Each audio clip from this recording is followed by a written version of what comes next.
Welcome, I'm Linda Cullerton, and this is the Free from OCD podcast. Learn how you can become free from OCD without medication.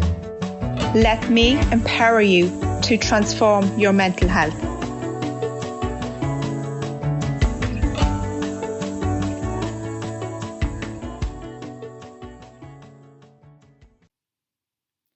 Hello and welcome to this week's episode.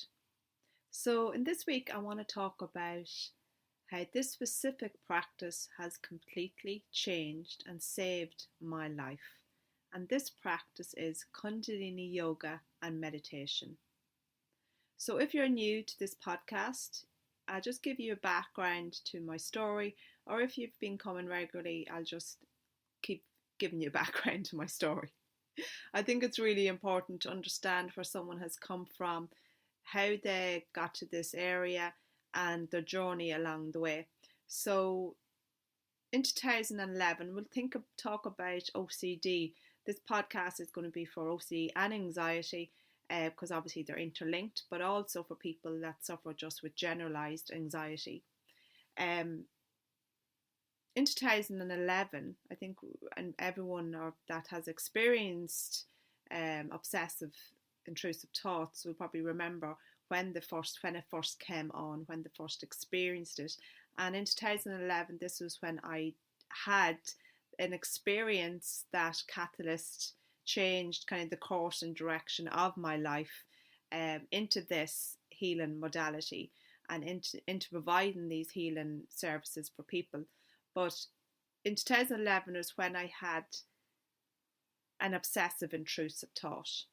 Now, we all think intrusive thoughts. It's a human nature to think intrusive thoughts, but this thought became obsessive. And this was around harming others, and also myself. From that day, because I'd never experienced a thought like this, it literally felt like I was having a nervous breakdown. But prior to that, my mental health was poor.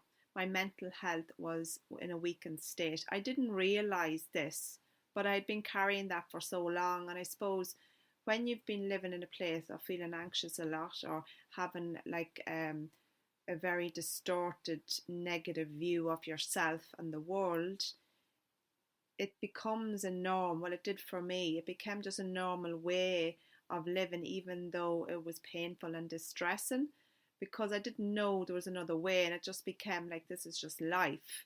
Now, I was in a role and a career that wasn't for me, so obviously that added to them feeling states.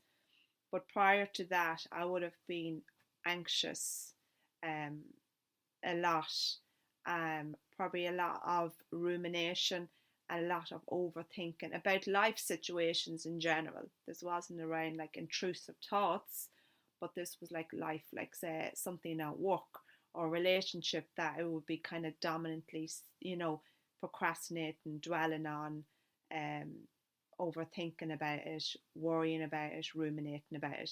That would have been kind of the background prior to having these kind of thoughts, which literally shook my life. Like, it literally felt like I was having a nervous breakdown.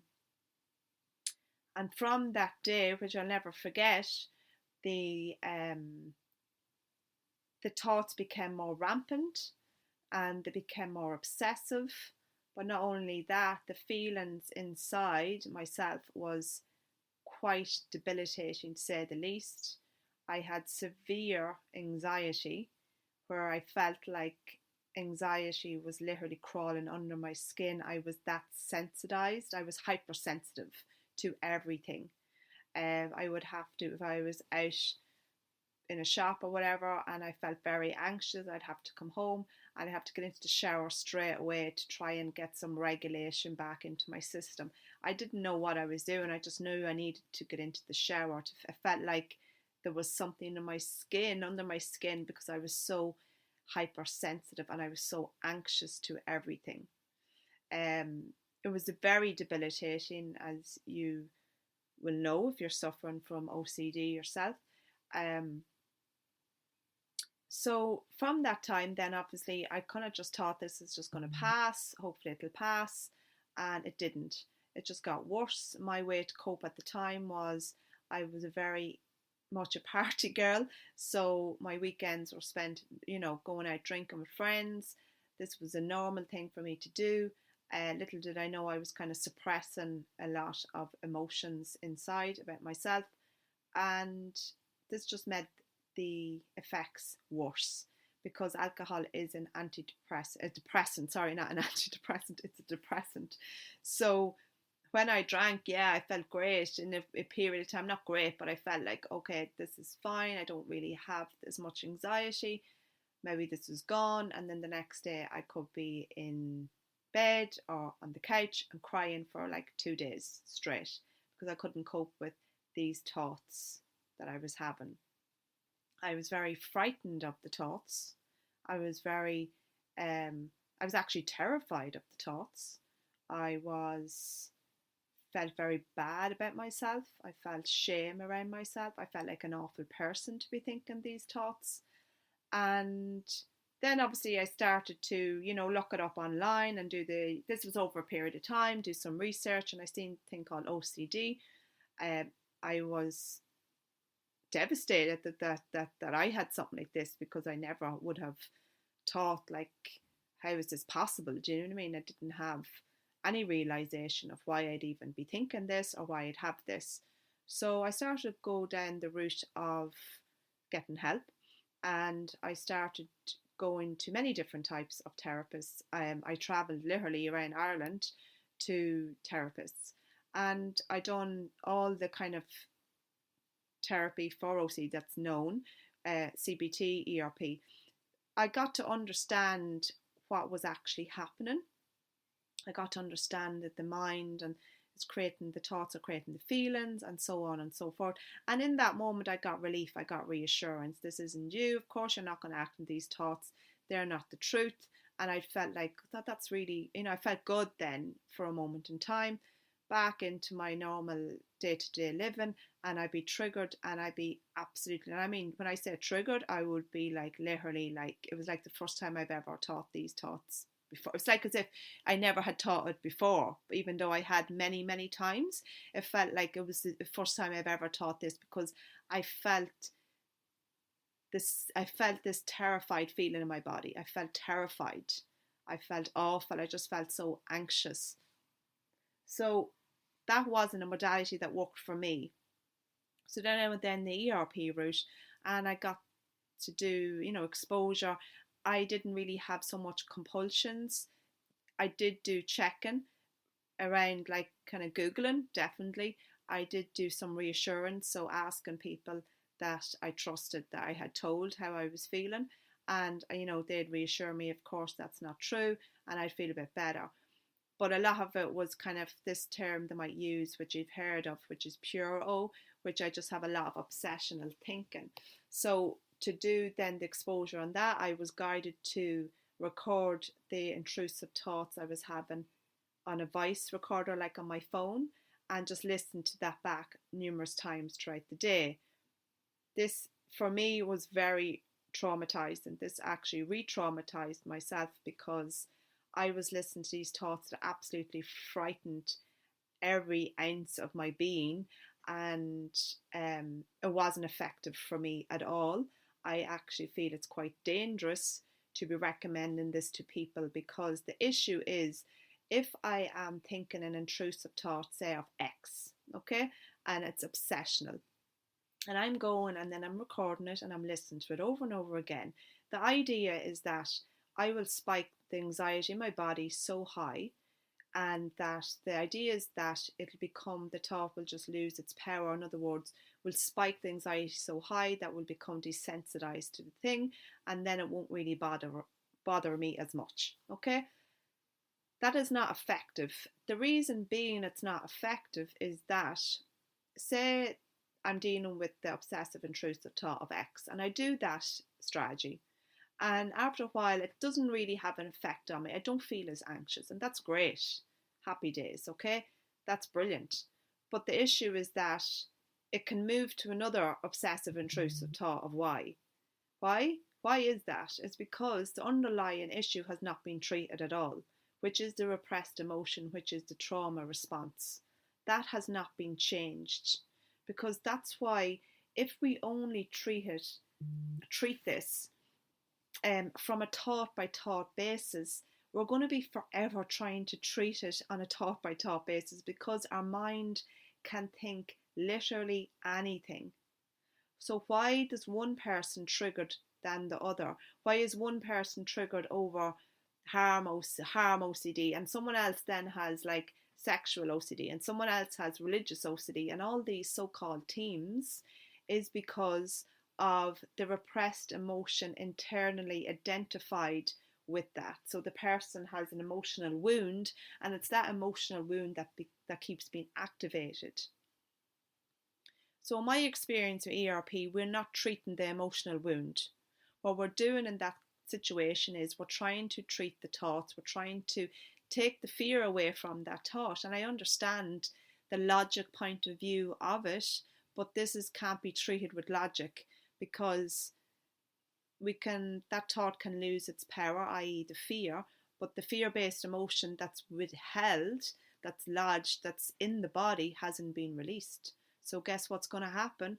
We're going to go around and we're going to think, I feel fine, all's good, happy days. And then we see something, we feel something, we read something, we're activated with something, and boom, we're back in the exact same place that we started. The thought can be different, but the emotion is going to be the exact same. So we're still going to feel terrified, we're still going to feel horrified, we're still going to feel afraid, we're still going to feel anxious, we're still going to feel shame. That hasn't been treated.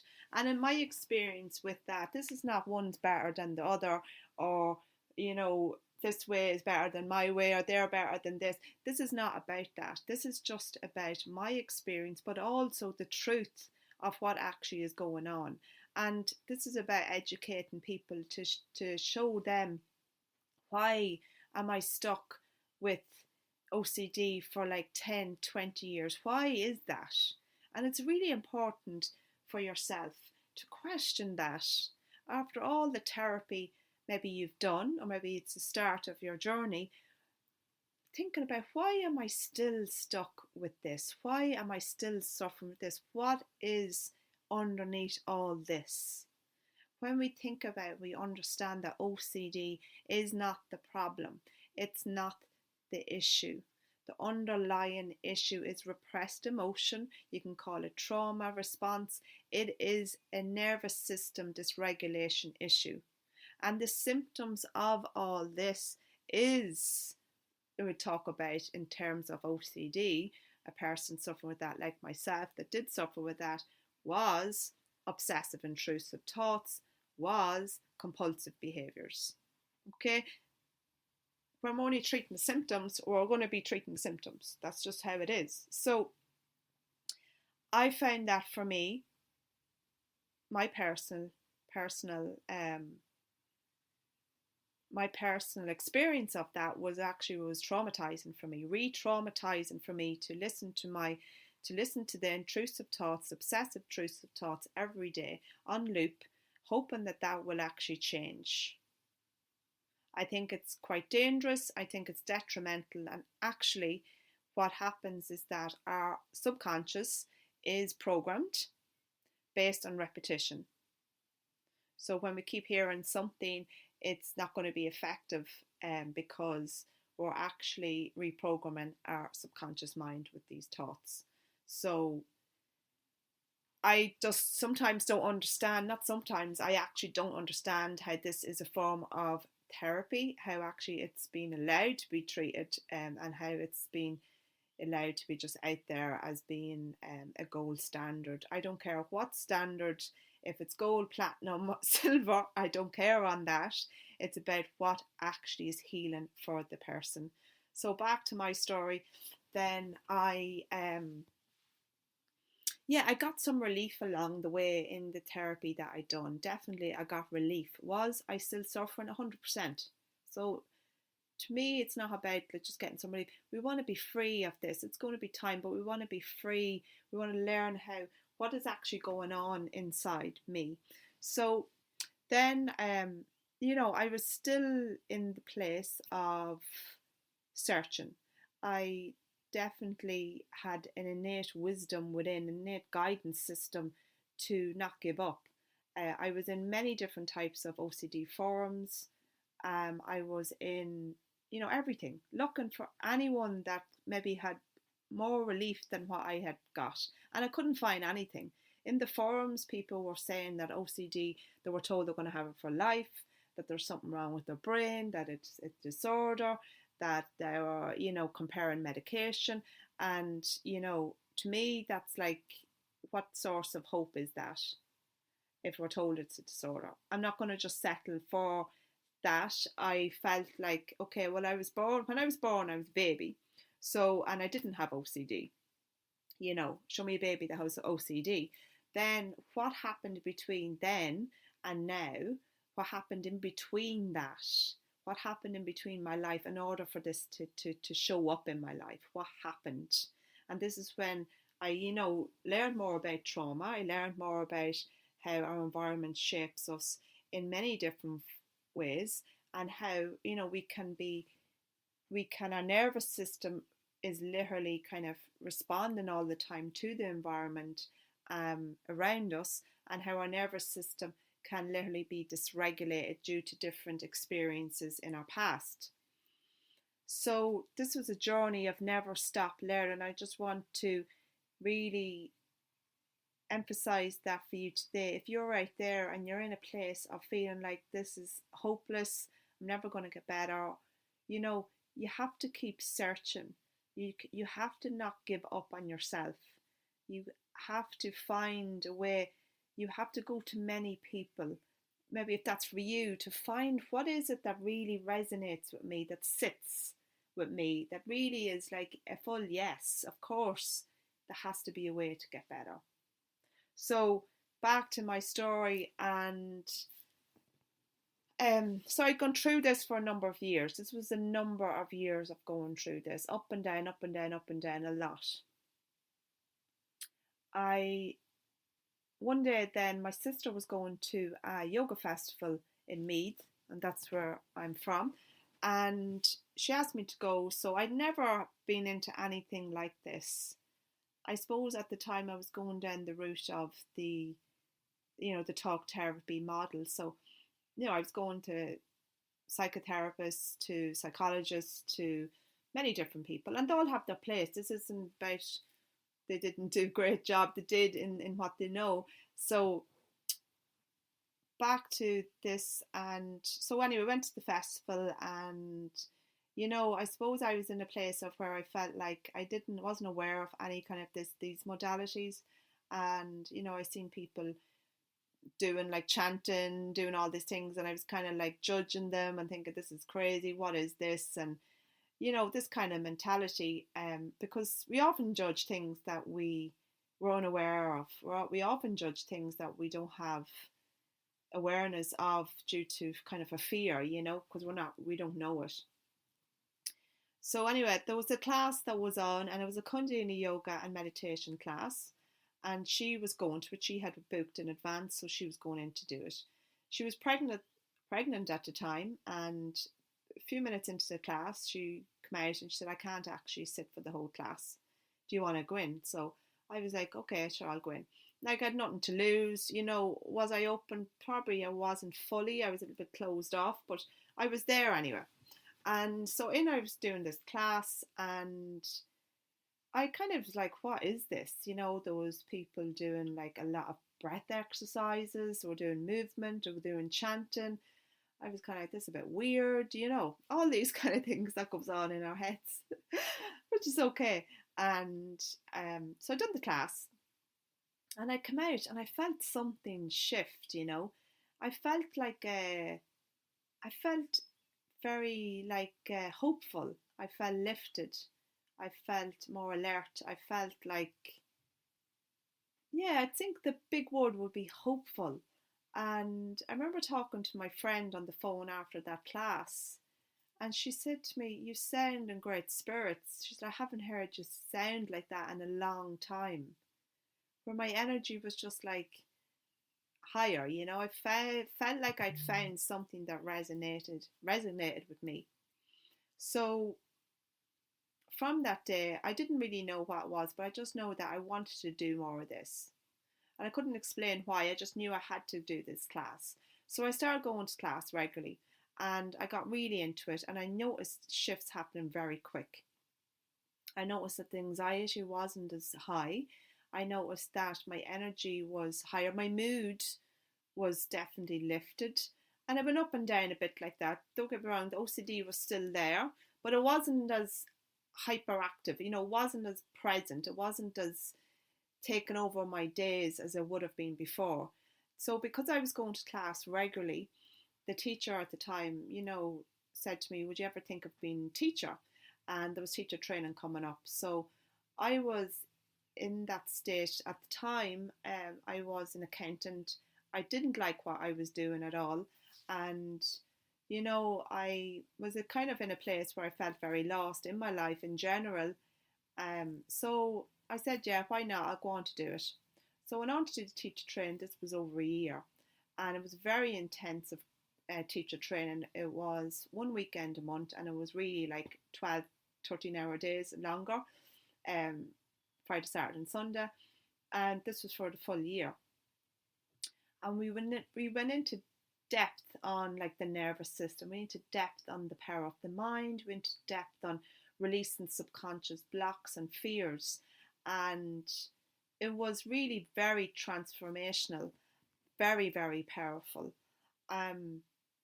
And I could see the change happening, and it happened very quick. Was the OCD, obsessive intrusive thoughts, there? Yes, there were. Were they as, you know, were they as regular as they used to be? No, they weren't. Was my mood better? Yes. Did I feel hopeful? Yes. I was practicing very, very regularly, so I was really into it. I wasn't just, you know, sometimes practicing, sometimes not. I was practicing regularly. I felt very deeply connected to myself. I would think that I felt more connected to my spiritual self. I do believe that when we're going through mental health issues, I do believe it's like looking back now, I believe pain can be a portal, and it really is that when we go through different experiences in our life, especially mental health breakdowns or nervous system dysregulations and trauma issues, that we've disconnected from our spiritual self. And this practice really reconnected me back to my spiritual self. So from then, I still had, obviously, the OCD was still there. It wasn't as regular, as pervasive in my life, but it was still there. But I knew I'd found something, because the Kundalini Yoga meditation was so deep. It was so effective. And I just knew I'd found it. Like, I just knew this was what I needed. Then at the time, my teacher introduced me to a practice that was effective for OCD, and it was a breath practice, breath work. So there was no question. I was doing it, you know, and I was very disciplined and committed, and nothing was going to stop me. So I started doing this breath work, and I knew I found it. That was it. I knew, and also I found it. There was nothing to find, because it was really myself. Through breath work, I was changing my internal state. So there was nothing like found outside myself. You know, I do teach that to people, that there's nothing outside of you. It's what's inside, and we use the breath to regulate and change the inside. Like bring ourselves back to our true state, our true self. So I started doing this regularly, and the rest is history. Obviously, I have, you know, it's completely changed my life, and saved my life. 100%. It saved my life, because I don't think I would be here only for I had started doing the Kundalini Yoga meditation. I needed it so bad, and I just don't know where my life would be if I hadn't have started that, or went to even that class. So I want to give you just a little bit of background about what Kundalini Yoga meditation is and how it is effective for you now, wherever you are. It's suitable for anyone, but we're going to talk about what it is and how it's effective. So Kundalini Yoga meditation is incredibly powerful for balancing and strengthening the nervous system. So when we think about OCD, we're thinking about our anxiety or any kind of mental health, depression, any kind of mental health issue. It's a dysregulation in the nervous system. So it's very effective for strengthening the nervous system. Because that's what I needed at that time. My nervous system, I was having a nervous system breakdown. I needed regulation of my nervous system, especially if you're dealing with anxiety, burnout, trauma. So Kundalini Yoga works on both the sympathetic, so that's the flight, fight and freeze, and the parasympathetic, rest and digest nervous system. And it uses many different, you might say, ways to do that. We use breath work. This helps to calm or to energize. So we can bring in many different types of breath work to help regulate. We can use mantra. This is like chanting, or you can think of it like singing. When we do that, we just don't do that just for fun. There's a science behind all of this. Mantra helps to focus the mind and rewire thought patterns. Okay, so if we think about, if you know anything about acupuncture, we have meridian points all over our body, and we have 84 meridian points at the root palate of our mouth. So when we do chanting, singing, if you want to call it like that, we're actually stimulating these meridian points. When we do that, they send signals to the hypothalamus and all over to the pituitary gland, and this helps to secrete different types of hormones within the body. We do a form of kriyas. This is movement. This is where we're going to move the body with breath. So a lot of dynamic breath. This helps to shift the energy within the body. It helps to shift kind of energy states like anxiety, depression, mood issues, and it helps to give that sense of hopefulness, but not just hopefulness, feeling good, feeling better, feeling relief. And then we do meditation. This is to access deeper awareness and reset the mind-body connection. So overall, Kundalini Yoga meditation can reduce anxiety and regulate stress response. It helps to strengthen your resilience to emotional triggers. So maybe they'll become less and less in time. It helps to release trauma stored in the body and deepen your sense of inner safety. So it has many, many benefits. It's absolutely amazing. It's so powerful. I love it. I haven't been doing it for a long time in terms of with people. I have been teaching, yes, the breath work, but I want to bring in Kundalini Yoga meditation back into a weekly practice. So with it also, it helps to balance the mind and emotions. It helps to clear subconscious blocks. It helps to strengthen intuition and inner guidance, and it activates the parasympathetic nervous system. So when we're in that state of going through, say, an OCD episode, our nervous system needs to be more regulated. So we're doing this over and over time, we actually become more regulated. It also helps to deepen our connection to our spiritual self, to that part of ourselves that we feel like we're connected to something else, not just to the mind that's bringing up all these kind of scenarios, the mind and the body. Now, obviously, they do feel real. All that feels real because of the emotion in the body. But when we connect more and more to our spiritual self, we just feel more connected. We feel more connected to our soul. We feel more connected to our spirit. We feel lighter. We feel like that I am able to get through this. We feel more guided. So people kind of describe Kundalini Yoga as like, it's like therapy, but without the talking. We have it like, but breath work. It gives a deep sense of euphoric state of calm, sense of calm, and people feel lighter and clear. It's very helpful for grounding and emotional release. So I mean, it's just perfect practice. I love it. So I would love to invite you to a weekly class. It's going to be online, and it's going to be online one evening a week. You can join weekly to start with, and then we can do a monthly membership later on. This is suitable for everyone. You don't have to obviously have OCD to do it. You can have, it doesn't matter, it's not about what you have, it's what you're dealing with at the moment. It's not about having something, but it's suitable for everyone and anyone. Okay. It's going to be very uplifting practice. It's not going to be just specific for OCD. There's a program for that with the breath work that's online. I'll leave the link for that there. This is going to be a regular, like a weekly class. So please join if you feel like it resonates with you. You can try it out for 1 week and see how you like it and how it's effective for you. But obviously everything takes time, so I would encourage you to keep doing multiple sessions so you see the benefit.